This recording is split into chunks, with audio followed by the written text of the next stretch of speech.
नमस्कार, आप देख रहे हैं नेक्स्ट 9 न्यूज़ पॉलिटिकल बाइट और आपके साथ मैं हूं क्रांति सिंह। एक तरफ उद्धव ठाकरे हैं तो दूसरी तरफ शरद पवार। हम ये नाम पहले एक साथ लेते थे, लेकिन आज एक ऐसा समय आ गया है जब दोनों ही नामों ने अपना अलग अलग रुख अपना लिया है।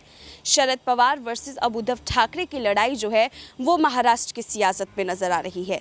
उद्धव ठाकरे के बाद से आजकल शरद पवार जो है असहमत नजर आते हैं।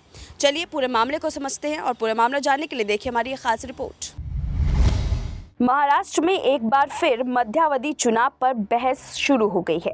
शिवसेना गंवाने के बाद उद्धव ठाकरे ने कहा कि राज्य में मध्यावधि चुनाव हो सकते हैं। उद्धव ठाकरे के बयान पर एनसीपी सुप्रीमो शरद पवार ने असहमति जताई है। एक बार फिर से शरद पवार और उद्धव ठाकरे के बीच मतभेद खुलकर के सामने आए हैं। उन्होंने ऐसे किसी भी संभावना से इनकार कर दिया।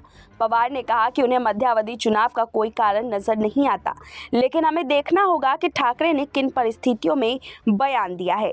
महाराष्ट्र में अस्थिर राजनीतिक स्थिति का हवाला देते हुए उद्धव ठाकरे ने पिंपरी और कसबा के मतदाताओं को एक वीडियो संदेश में पार्टी कार्यकर्ताओं को तैयार रहने के लिए कहा।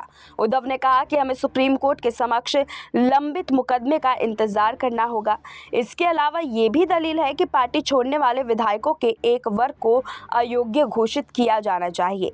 यदि याचिका स्वीकार कर ली जाती है तो मध्यावधि चुनाव की संभावना से इनकार नहीं किया जाता। उद्धव ठाकरे ने गुरुवार को अपने वीडियो संदेश में ऐसा कहा था। अब शरद पवार ने मीडिया से बातचीत के दौरान उद्धव ठाकरे के बयान पर मध्यावधि चुनाव की संभावना से इनकार किया है। ये पहली बार नहीं है। इससे पहले शिवसेना का चिन्ह और नाम गंवाने के बाद भी शरद पवार ने ठाकरे को आगे बढ़ने की सलाह दी थी। पवार ने कहा था कि ये लोग नाम या चिन्ह से नहीं, आपके चेहरे और काम से आपको याद करेंगे। पवार ने 23 नवंबर 2019 को देवेंद्र फडणवीस और अजीत पवार के शपथ ग्रहण पर अपने बयान को आकस्मिक बताया। फडणवीस द्वारा दावा किए जाने के एक हफ्ते बाद की शरद पवार को पता था कि अजीत उनके साथ शपथ ले रहे हैं।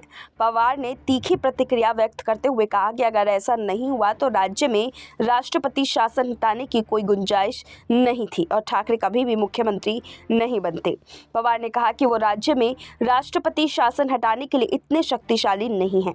पवार ने पुणे में एक प्रमुख नेता के भाषण का मुद्दा बनाए जाने पर देवेंद्र फडणवीस को निशाने पर लिया। कहा कि डिप्टी सीएम द्वारा नेता के भाषण पर आपत्ति लेना गलत था। ये इसे धार्मिक रंग देने का प्रयास था। फडणवीस ने कहा था कि पवार की अध्यक्षता में एक बैठक में एक नेता ने आरएसएस और मोदी को हराने के लिए वोट देने के लिए हर जगह से मुसलमानों, यहाँ तक कि मृत मुसलमानों को लाने के लिए जातिवाद अपील पारित की। लेकिन ये छत्रपति शिवाजी महाराज का पुणे है। ये लड़ाई अब राष्ट्र विरोधी और राष्ट्र प्रेमी के बीच की है।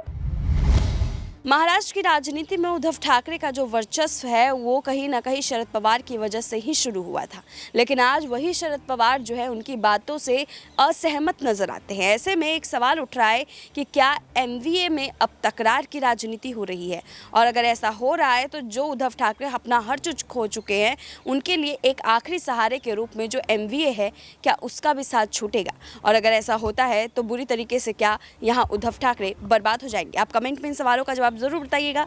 आज के लिए बस इतना ही। देश दुनिया की तमाम बड़ी खबरों के लिए देखते रहिए नेक्स्ट 9 न्यूज़ पॉलिटिकल बाइट।